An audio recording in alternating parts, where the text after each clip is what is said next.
Do you think that you were so hungry for success and power, and you would get insanely jealous if, let's say, Diane Sawyer got the interview with Nixon instead of you? What was that obsession to get everything and do everything? I don't think it was an obsession as much as it was a need, financially and otherwise. When I wrote my book, Audition, I talked very personally about my family. And my father, who had been in show business and had Your father been owned enormous- clubs. He owned great nightclubs called the Latin Quarter in New York and Boston and Florida. And we lived in penthouses, and he was an entrepreneur. And then he lost everything. Right. You went from great wealth to nothing. great poverty. And so most men go through jobs they hate because they have to work, support themselves, support their families. Right. My friends didn't have to work. I did. So it began with that, with having to do it. From losing everything. From losing everything. I always felt that I was on the outside looking in. And it was a way of being... You never felt successful?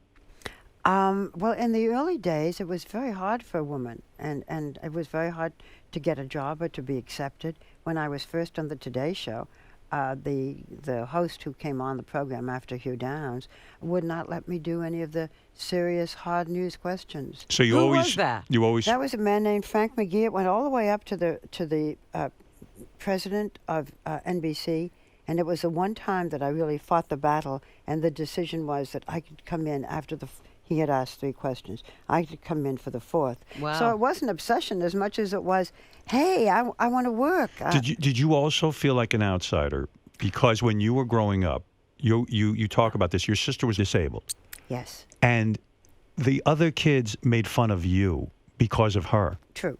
So was that the reason also? Howard, I think there was that. I think there was the fact that I went to 3 different high schools in 4 years because my father kept opening these different nightclubs, and we moved, and I went from Boston to Florida, Florida to New York. I didn't know how to dress the way the New York girls did, and I felt that I was an outsider. I had Is your sister still alive? no. When did you lose her? She died of ovarian cancer about, I have to think because I sort of try to block it out, something like 15, 18 years ago. So was that devastating to you? Were you close with her all those years, or did you? It's a whole, I write so much about it in the book. I wanted to call the book Sister Right. because she was the most important influence in my life. But were you ashamed of her? I was sometimes ashamed of her. I loved her. I felt guilty. That you had the brains and the looks and the whole thing, and she didn't get any of the but I gifts. also resented the fact that I couldn't join the Girl Scouts because Jackie didn't join the Girl Scouts. By the way, I didn't have a birthday party because Jackie didn't have a birthday party. I named my baby Jackie because I wanted my sister to feel that she too had a baby. What it gave me and what it has helped in interviews, first of all, because of my father's business, because I met so many celebrities, Frank Sinatra. Frank and Sinatra hung out in girls. your father's club. Oh, he worked there. Right. I have never been in awe of celebrities. But the other thing is, because of my sister, I think I have an understanding and a compassion that I might not have. I think it has helped. I think it has helped in the interviews. I think it's made me a better interviewer. You have more empathy, but you had to take care of her your whole life. Yes, but that's part of my life. That's part of the fabric of my life.